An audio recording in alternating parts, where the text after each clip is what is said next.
Vaishnava community is of a transcendental nature.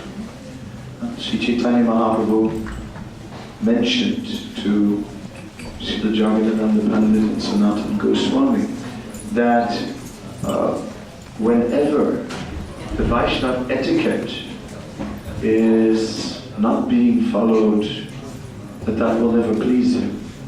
So the this whole ceremony of Vyasa Puja is it's a purification for all of us. As you are all reflecting on your commitment, I'm also reflecting on my commitment. Commitment is very much in the center of the whole thing. I mentioned this morning the story about Indrajumna Maharaj glorifying me and how his praise, in a way, is instructing me. And it is equally so with your praise, because as these words of glorification are spoken, the weight of responsibility is increasing, and I realize what I have to be. Before Krishna consciousness, yes, I had my material desires, my attractions. One is I was a sailor, as Sachinanda Maharaj said. And the other thing was I was a musician and a songwriter. And then in Krishna consciousness, I left that, because at that time in Vrindavan that wasn't the right thing. And then later, my spiritual master reconfirmed that that was not what he wanted from me. So it's a great pleasure now that I have a disciple who just has taken over that part of, because disciples in a way are expansions, right? And he's doing it nicely, and I'm very pleased that I have a disciple who makes beautiful and deep songs that actually invoke wonderful sentiments and thoughts in people. So, in the same way, I've broken off my education at a young age. I never finished my high school. I have no diplomas, zilch, right? Nothing beyond swimming diplomas. And in Holland, that's essential, you don't have that, you won't go anywhere. So, that much I got. But I have disciples who are PhDs, or preparing for that, like here, Ragaleka coming in, doing her, in the midst of her PhD thesis, she escaped. And I appreciate how so many qualified people are coming. And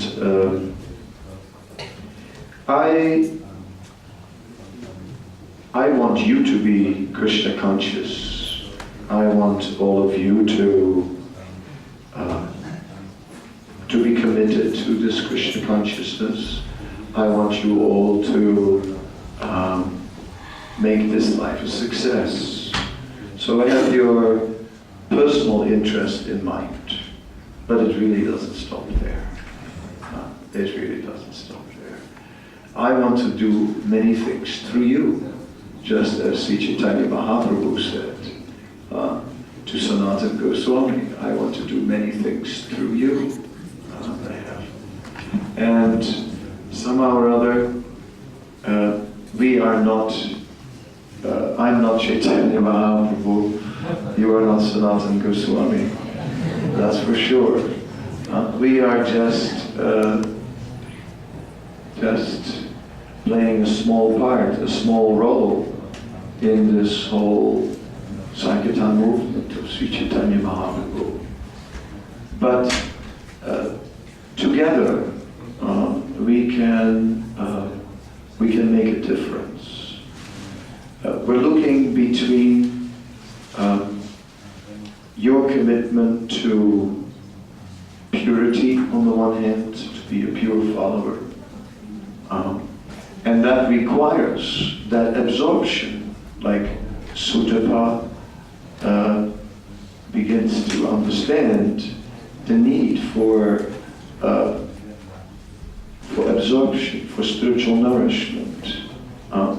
We cannot just by determination be devotees. We need to actually relish in Krishna consciousness. If we don't relish our Krishna consciousness, and if it's all austerity and duty, how long will we last? Especially in this age, weak as we are, not very long. So I'm trying again and again to get this point across that yes, there is duty. Duty is based on knowledge. We have knowledge from the scriptures, from the acharyas, and that creates a sense of duty. By understanding why it's better to follow the principles of Krishna consciousness, we commit ourselves in a dutiful sense. And I'm trying to awake this sense of duty in you, and I'm trying to therefore guide you to the scriptures where you'll get the knowledge and the strength. It will strengthen that sense of duty. But then I'm trying to point beyond duty. Is that because duty is something which fixes us on the way, but I'm trying to point as do not neglect to drink the nectar. Do not neglect to penetrate. Do not neglect to take time for going deep in simply meeting Krishna, trying to meet Krishna. All devotional service that we perform for Krishna is important. And in the course of our service, we have to deal so much with the material energy. And by dealing with the material energy, for Krishna, we become purified. But it is not for no reason that Srila Jiva Goswami in his Bhakti Sandarbha has pointed out that all devotional service must be preceded and followed by the chanting of the holy name. Because there we go direct before Krishna. That's our time when we forget. It doesn't matter who we are. It doesn't matter what our designation is. It really doesn't matter where we're from. There we are simply leaving all that behind and trying to make an offering to Krishna. And according to the quality of our offering, as we surrender, Krishna will reveal himself accordingly. So, that element is needed in spiritual life. That is important.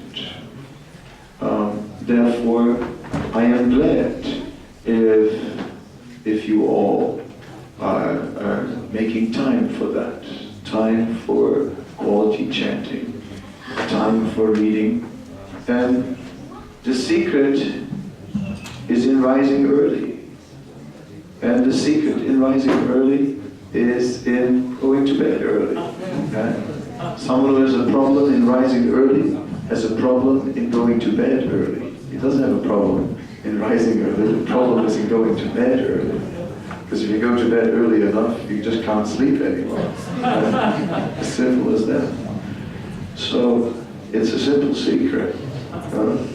Krishna Kripa used to be my neighbor in Mayapur. And I used to get him up by making a lot of noise. But he took it in a good spirit. And it was nice, because that early chanting is giving so much strength. In the years that I was temple president in Vrindavan, because it's such a holy place, I always managed to get up at 2 o'clock, and that gave me the time for some quality spiritual activity. So up to 9:30, I was trying to deal as much as possible with spiritual, inspirational activity, and then at 9:30, all hell would break loose, as it would go. And well, by lunchtime, it was like, whew, that was the morning. But the practice of all that hearing and chanting spills over into our daily activity.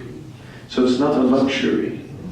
And everyone has an excuse. Me too. I have many why I cannot do it. Many good reasons. Like last night it was too late. It was just too late. And this morning it was too early. But anyway, it's all going on. And somehow or other, at least the chanting was there. And that is our strength. And yes, the holy dance. I definitely am a devotee of the holy dance. Being in the holy dance is one of the 5 factors, 5 principal factors in bhakti. And because I joined in the holy dance, because I spent many years in the holy dance, and because it was written in my passport, resident of Vrindavan, it really, it became very clear to me that this is an essential element, and we need that connection.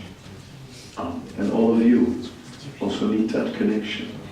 And yet we cannot just stay comfortably in the Dham and relish the Dham. We must also come back, and we must also preach in the Western world. Because my point of today about giving, that remains. It is not about, we must take time to drink this transcendental nectar, but we must also take time to give and to become very generous in different ways, and just give where we can, what we can. It's a simple formula. That is something which I would like to ask you. What more I want to ask you is, I want some of you to not just take care of your own spiritual life, but to begin to take care of the spiritual life of others. Ultimately, our service must lead to that. As we mature in our devotional service, we have to start taking care of the spiritual life of others. And for that, we have to become exemplary. Otherwise, how can we take care of others? We can't cheat them. It's not a matter of a good act. We have to really do it by ourselves being genuine, and then take care of the spiritual life of others. This is our this is Srila Prabhupada's request to us, and this is my request to you, that you all begin to think about that. That we together, we are ISKCON. It's not that we should think, what will ISKCON do for me? And I'm not so sure what ISKCON will do for me. And what am I getting from ISKCON? And what's my security in ISKCON? We are making ISKCON. And we have inherited an ISKCON. The devotees of the past, they had no ISKCON at all. They just had to build it from scratch. Now we've inherited a lot. And with all the good that we've inherited, we've also inherited some problems. That may be. But we can make it into something. And that's something that I would like to see. I think we are having a wonderful movement. It is an amazing movement because it's so potent, so filled with transcendental energy. And I was in Durban just now, and there was the Radhadesh, and we were having an initiation ceremony, and Bhakti Chaitanya Maharaj was initiating many people, and I was also initiating.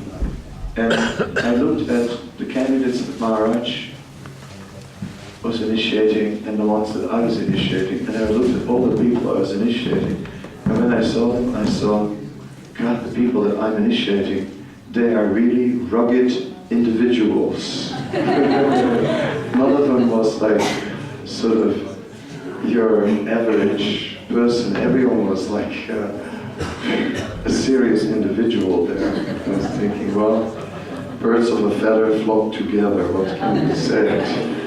I guess I am also like that. So I often speak about individuality, about being human, about being a naturalness and such kind of things. And but that calls for a spirit of sacrifice, you see. If we want to have our own nature and that means so much to us, that's all right. We can have it, but we must sacrifice. We must sacrifice for Srila Prabhupada, for Lord Chaitanya, and for that we must sacrifice everything, everything. That's the price we pay for this naturalness.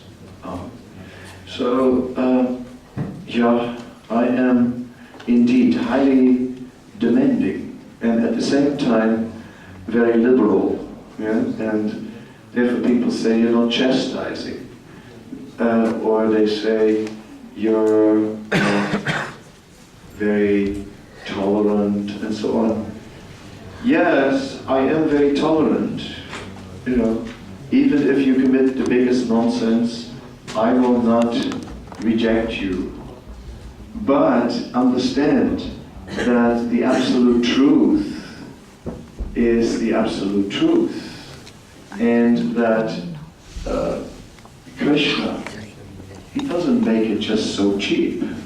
Krishna wants surrender. Right? So I'm not going to treat anyone like a child and say, you must surrender or else, you know, I will chastise you.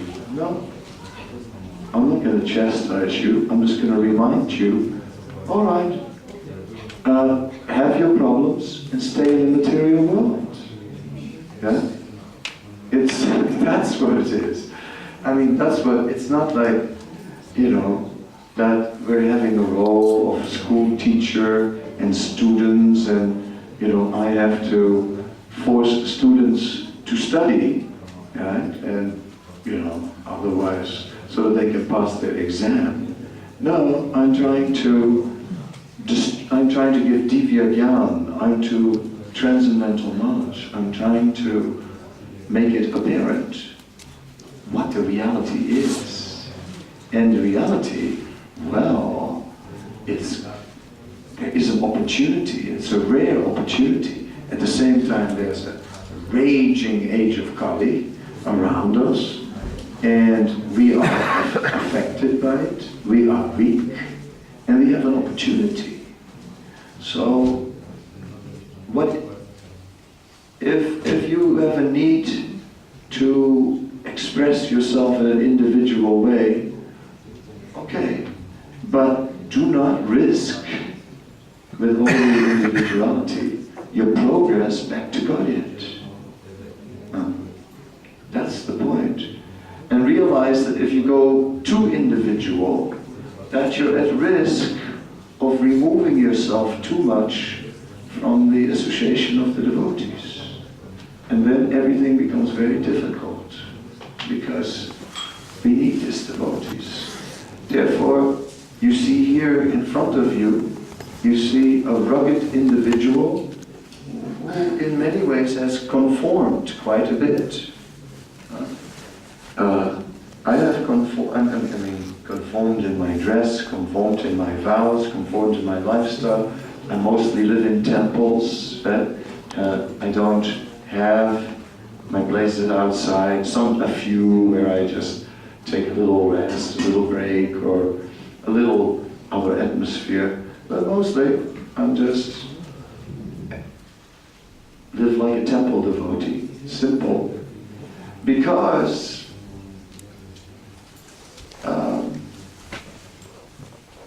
it is so difficult. It is so difficult to be Krishna conscious. Therefore, although I am a great freedom lover, Dutch, that's already like the Dutch have a few things. The whole world likes cheese, there's no doubt about it. But until you take a Dutch birth, you will never understand what cheese is all about. The whole world likes freedom, but until you become Dutch, you don't know what that spirit is. We are definitely very much into freedom.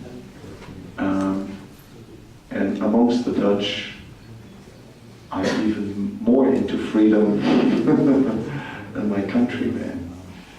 But I have submitted that independence because I understood that it's not so easy to be a devotee. And therefore, I'm careful to take shelter of Prabhupada's movement. And I ask you also to consider that and to deeply, and to keep your connection. And not everyone has always been sweet and nice to me, but I stayed, I swallowed it, I tolerated it, and because I could see there is no alternative.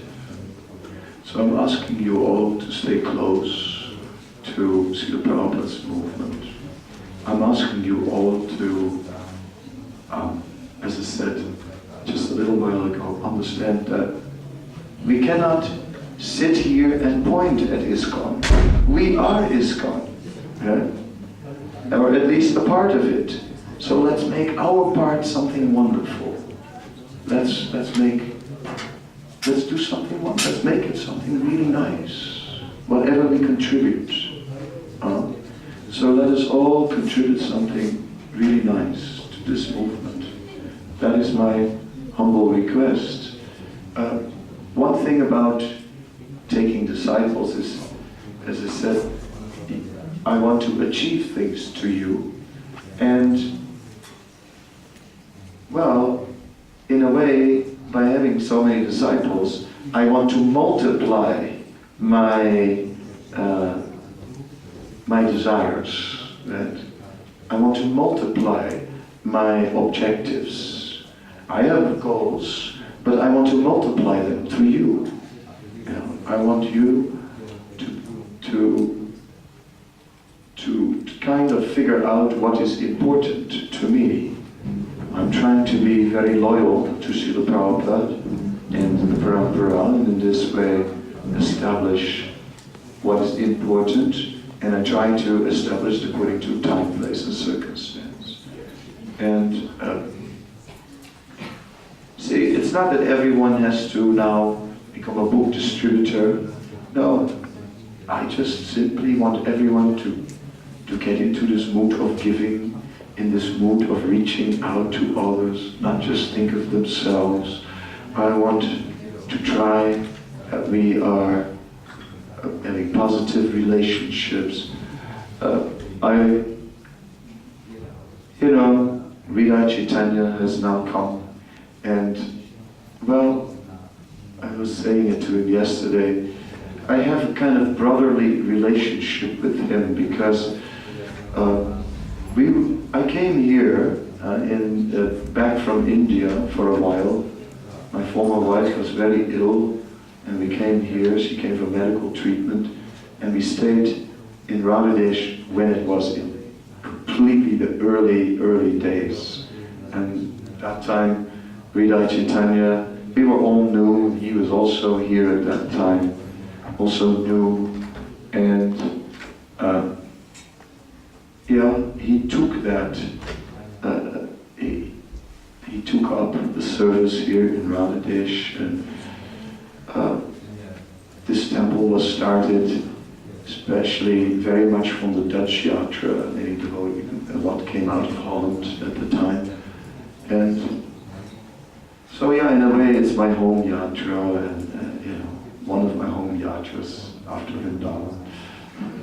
And I feel that in a way we have grown up together, although I was far away sometimes, but in a way we are like brothers, and I feel that kind of closeness with Hridaya Chaitanya people. Therefore, he can tell me anything. It's not just because he's the chairman of the GBC right now, because he's like my brother, actually, in a way. And, and looking at your brother sitting on the other side, I'm seeing him growing old, and he must see that I'm growing old, I guess. But you never see yourself growing old. You look around and you see other people and you think, gosh, they're getting old, You look around and you just think, gosh, they're all getting old. And then you slowly start thinking, maybe I'm also getting old. So we are getting old. I'm sitting here on another birthday, getting old. Okay, we're carrying on. But we are all thinking succession. The GBC is talking succession. I'm thinking succession. Someone said it, I wasn't going to be around forever. And I'm older than most of you. So, by biological laws, you're going to be around when I probably have moved on. As that day will come, we hope Krishna will allow us more time together. But that element is there. And therefore these Vyasa Pujas are for me not just a birthday celebration. I never liked birthday celebrations, actually, because I never got the gifts I wanted.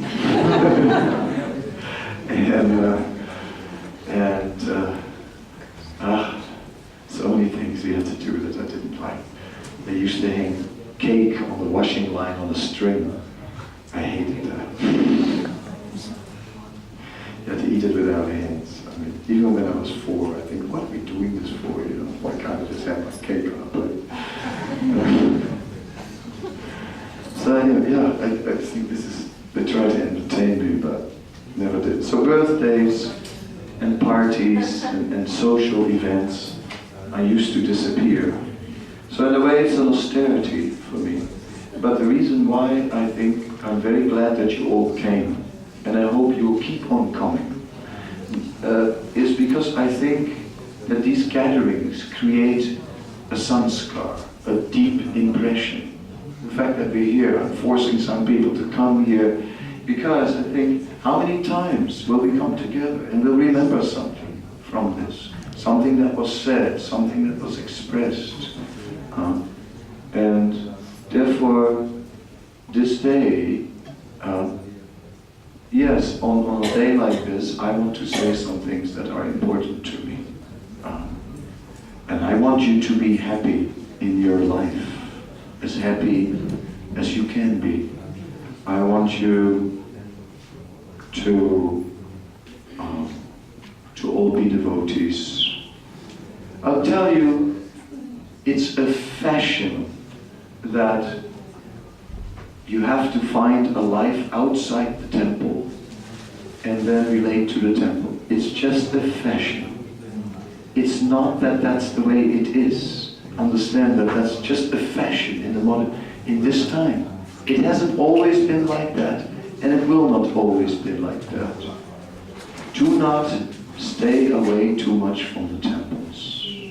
Make a contribution to the temples.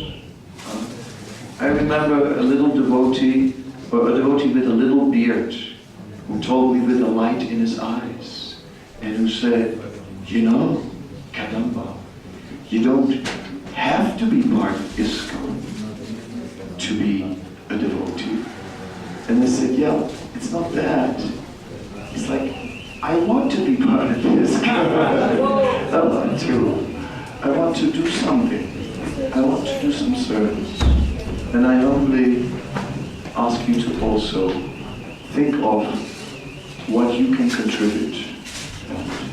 And whatever it is, please contribute something and make this movement strong. Because I tell you, then a miracle will happen. Not only will this movement have a greater influence in the world, but a miracle will happen in your life. Namely, Srila Prabhupada will smile upon you. And then, you know, when he does, you'll see something happening. So that is something you have to think about. I'm thinking about these things. And I want to plant some thoughts in your mind. I hope you get the recording of this lecture, listen to it again, because it's not an ordinary day, it's not an ordinary lecture. In a lecture like this, I'm saying some of the things I want. Okay, 2:45, time is time. There is still a duty to perform, an arati to be offered. We'll do it, can be whoever is the pujari. Don't go on forever waving circle after circle. We can do that another time when there's more time. Let's keep it simple.